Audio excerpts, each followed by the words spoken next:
রমজান মাস আসলে বাংলাদেশে যে বিষয়টি নিয়ে সবচেয়ে বেশি কথা বলা হয় সেটা হচ্ছে তারাবি সালাতের রাকাত সংখ্যা। এটি কি ৮ রাকাত নাকি ২০ রাকাত? ২০ রাকাত নাকি ৮ রাকাত? এটা নিয়ে আমরা পরস্পর দুইটা দলে বিভক্ত হয়ে যাই। পরস্পরকে হেয় প্রতিপন্ন করার চেষ্টা করি, পরস্পরের পক্ষে দলিল দেওয়ার চেষ্টা করি। দেখুন, আমি একটু ডিফারেন্ট চিন্তা করি, একটু ভিন্নভাবে চিন্তা করি। যারা ৮ রাকাতের পক্ষে কথা বলেন, ৮ রাকাতের পক্ষে দলিল দেওয়ার চেষ্টা করেন, তারা মূলত হযরত আয়েশা সিদ্দিকা রাদিয়াল্লাহু তাআলা আনহার যে একটা হাদিস রয়েছে সেখানে তিনি বলেছেন যে আল্লাহ রাসূল সাল্লাল্লাহু আলাইহি সাল্লাম সারা জীবন ১১ রাকাত নামাজ পড়তেন। সেখানে ৮ রাকাত হচ্ছে কিয়ামুল লাইল বা রাতের নামাজ এবং ৩ রাকাত হচ্ছে বেতের নামাজ। এখান থেকে আমরা ৮ রাকাতকে তারাবি সালাত বলে আখ্যা দেওয়ার চেষ্টা করি।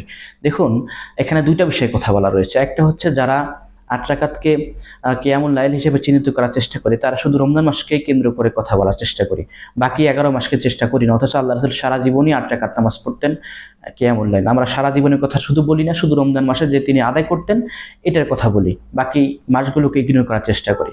দ্বিতীয়ত সবচেয়ে গুরুত্বপূর্ণ বিষয় যেটা, আল্লাহ রাসূল সাল্লাল্লাহু আলাইহি সাল্লাম এই ৮ রাকাত নামাজ যত সময় ধরে পড়তেন, যত দীর্ঘ করে পড়তেন, আমরা কিন্তু সেরকম করে পড়ার চেষ্টাই করি না। আমরা কিভাবে পড়ি? যত দ্রুত সম্ভব আমরা ৮ রাকাতটা পড়ার চেষ্টা করে ফেলি। ৮ রাকাত যত দ্রুত পারি আমরা শেষ করার চেষ্টা করি। অথচ এই ৮ রাকাত নামাজ পড়তে আল্লাহ রাসূল সাল্লাল্লাহু আলাইহি ওয়াসাল্লামের কয়েক ঘন্টা সময় লেগে যেত। অনেক দীর্ঘ সময় ধরে নামাজ পড়তেন। নামাজ পড়তে পড়তে তার পা ফুলে যেত। এত বিশাল সময় ধরে তিনি নামাজ পড়তেন। ইভেন আয়েশা রাদিয়াল্লাহু তাআলা আনহা একসময় বলতেন, মাঝে মধ্যে বলতেন যে আল্লাহ রাসূল কি জীবিত আছেন কিনা মারা গেছেন এটা আমরা চিন্তায় থাকতাম। যখন তিনি মাঝে মধ্যে পা নাড়াতেন তখন বুঝতে পারতাম তিনি জীবিত আছেন। কারণ তার রুকু, সিজদা, তেলাওয়াত এত দীর্ঘ সময় ধরে তিনি করতেন। কিন্তু আমরা যারা নামাজ পড়ি, ৮ রাকাতের পক্ষে দলিল দেওয়ার চেষ্টা করি, তারা কিন্তু এত দীর্ঘ সময় নামাজ পড়ার চেষ্টাই করি না বা কথা বলিই না। তাহলে আমরা শুধু রাকাত সংখ্যা নিয়ে সন্তুষ্ট হয়ে গেলাম? আল্লাহ রাসূলের নামাজের কোয়ালিটি কেমন ছিল সেই কোয়ালিটি দেখব না আমরা? আমরা যদি সেই কোয়ালিটি দেখতাম আমাদের নামাজগুলো অনেক সুন্দর হয়ে যেত, অনেক সাবলীলভাবে আমরা সুন্দর করে নামাজগুলো পড়তে পারতাম, আল্লাহর সন্তুষ্টি হাসিল করতে পারতাম। অপরদিকে ২০ রাকাতের পক্ষে যারা কথা বলে থাকে, হযরত ওমর ফারুক রাদিয়াল্লাহু তাআলা আনহু জামাতের সাথে তারাবি সালাত ২০ রাকাতের যে আদেশ জারি করেছিলেন সেটাকে দলিল হিসেবে উপস্থাপন করে থাকি। কারণ রাসূলুল্লাহ সাল্লাল্লাহু আলাইহি সাল্লামের কথা কাজ মনোসম্মতিকে যেমন হাদিস বলা হয়, তদ্রূপ সাহাবীদের কথা কাজ মনোসম্মতিকেও হাদিস বলা হয়। সেই হিসাবে হয়তো আমরা এটাকে গ্রহণ করার চেষ্টা করে থাকি। এখানে দুইটা বিষয় লক্ষণীয়। বাংলাদেশের ক্ষেত্রে দুই ধরনের পদ্ধতিতে সালাত ২০ রাকাত আমরা আদায় করার চেষ্টা করে থাকি।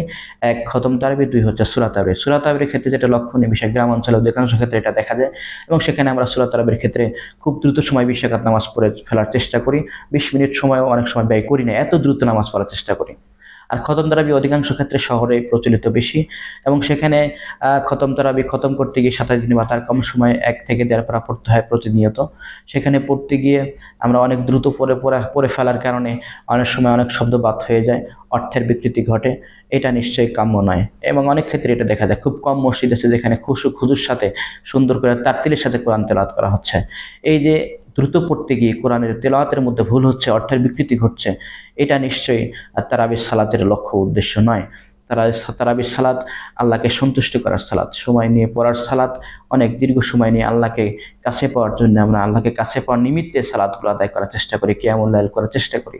আমরা যদি নামাজগুলোকে আরো সুন্দর করে সময় নিয়ে পড়তে চেষ্টা করতাম, পড়ার চেষ্টা করতাম, তাহলে আমরা শুধু কোয়ান্টিটি বা পরিমাণ না দেখে কোয়ালিটি দিকে যদি বেশি গুরুত্ব আরোপ করতাম, তাহলে আমাদের নামাজগুলো অনেক সুন্দর হয়ে যেত, আমাদের জীবন অনেক সুন্দর হতো এবং এই সুন্দর হওয়ার কারণে নামাজের ফলাফল হিসেবে আমাদের পক্ষ থেকে কোনো পাপ হতো না, কোনো অশ্লীলতা জড়িয়ে থাকার কোনো সম্ভাবনা ছিল না।